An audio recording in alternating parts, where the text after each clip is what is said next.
20வது ஸ்லோகம். பகவத்கீதனுடைய முதல் அத்தியாயத்துல 20வது ஸ்லோகம். இந்த ஸ்லோகம் தான் பகவத்கீதனுடைய வேறான ஸ்லோகம். இந்த ஸ்லோகத்துல இருந்தா பகவத்கீதை ஆரம்பிக்குது. இந்த ஸ்லோகத்துல இருந்து தான் நம்முடைய வாழ்க்கை ஆரம்பிக்குது. நான் வாழ்க்கையில படக்கூடிய எல்லா கஷ்டத்துக்கும் இந்த ஸ்லோகம் தான் அடித்தளமா இருக்கு. என்னது அப்படின்னு சொல்லி கேட்கும்போது, அத விவசிதான் திருஷ்டுவா धार्तराष्ट्रं कपिध्वजः प्रवृत्ते शस्त्र संपाते धनुर्युद्धम पाण्डवाः ऋषिकेशं तदा वाक्यम् इदमाह महीपते सेनयोरुभयोर्मध्ये रथं स्थापय मेच्युत यावतेतन्निरीक्षेऽहं योद्धकामानवस्थितान् कैर्मया सह योद्धव्यम् अस्मिन् रणसमुद्यमे योत्समानमवेक्षेऽहम् एते अत्र समागताः धार्तराष्ट्रस्य दुर्बुद्धिर् युद्धे प्रियचिकीर्षवः சொல்லி சொல்றான். அர்ஜுனன் கிருஷ்ணர்கிட்ட பேசுனா, ஹே கிருஷ்ணா, நீ வேலைக்கு புதுசு போல இருக்கே, உனக்கு வேலை செய்ய தெரியலையே. ஏன்? ஏன்னா உண்மையில சாரதி என்ன தெரியாம பண்ணிருக்கணும், என்னுடைய என்னுடைய ரதத்தை கொண்டு போயிட்டு நடுவில் நிறுத்தி இருக்கணும்.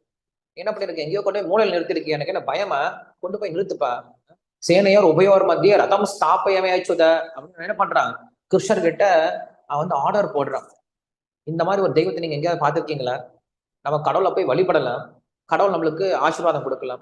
ஆனா இந்த தெய்வம் எப்படி தெரியுமா இருக்கு, அந்த பக்தனுக்கு கீழே இறங்கி வந்து சேவை பண்ணக்கூடிய அளவுக்கு இருக்கு. எந்த அளவுக்கு சேவை பண்ணுது அப்படின்னா, அவனுக்காக ஒரு டிரைவராகவே மாறிட்டார்.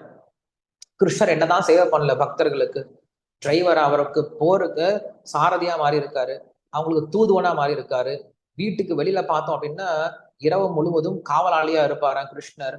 எல்லாமாவும் கிருஷ்ணர் சேவை பண்றார். யாருக்கு? பக்தர்களுக்கு. நம்ம நினைச்சிட்டு இருக்கோம் நம்ம தான் ஏதோ கிருஷ்ணருக்கு சேவை பண்ணிட்டு இருக்கோம் அப்படின்னு சொல்லிட்டு. கிருஷ்ணர் தான் உண்மையில பக்தர்களுக்கு நிறைய சேவை பண்றாரு. சோ அப்படி சொல்லப்பட்டது இங்க.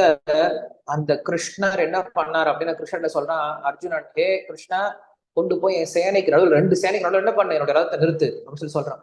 என்னப்பா, என்ன விஷயம், என்ன பார்க்க போற அப்படின்னா, நான் என்னோட சண்டை போட யாரெல்லாம் வந்திருக்காங்கன்னு பார்க்க போறேன். என்னுடைய சண்டையை நான் எப்படி ஆரம்பிக்கணும்னு சொல்லி பார்க்க போறேன்.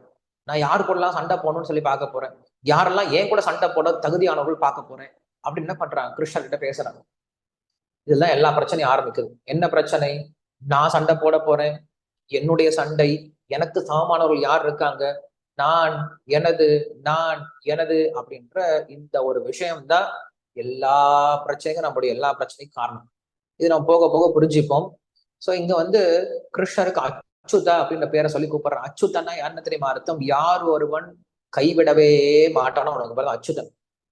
யாரை கைவிட மாட்டான்? பக்தர்களை கைவிடவே மாட்டானா. அதனால அவனுக்கு கிருஷ்ணருக்கு பேரு அச்சுத அப்படின்னு சொல்லி சொல்லிட்டாரு. சோ இங்க அவன் சொல்றான்,